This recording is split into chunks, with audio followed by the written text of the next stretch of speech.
যুক্তরাজ্যে নতুন ইলেকট্রিক গাড়ি কেনার ক্ষেত্রে সরকার ৩,৭৫০ পাউন্ড পর্যন্ত অনুদান দেবে। অর্থাৎ মোট গাড়ির যে মূল্য থাকবে তার চেয়ে ৩,৭৫০ পাউন্ড পর্যন্ত কম মূল্যে গাড়ি কিনতে পারবেন ক্রেতারা। আগামী বুধবার থেকে এই নতুন স্কিম চালু হচ্ছে, যেখানে সরকার বরাদ্দ করেছে ৬৫০ মিলিয়ন পাউন্ড।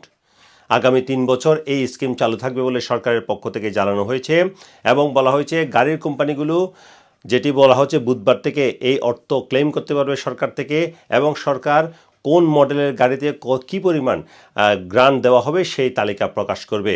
৩৭,০০০ পাউন্ড পর্যন্ত সর্বোচ্চ গাড়ির দাম ধরা হয়েছে, যে গাড়িগুলোতে সরকার অনুদান দেবে, এবং কোন কোন গাড়িতে সরকার অনুদান দেবে সেই তালিকাও কয়েকদিনের মধ্যে সরকার প্রকাশ করবে।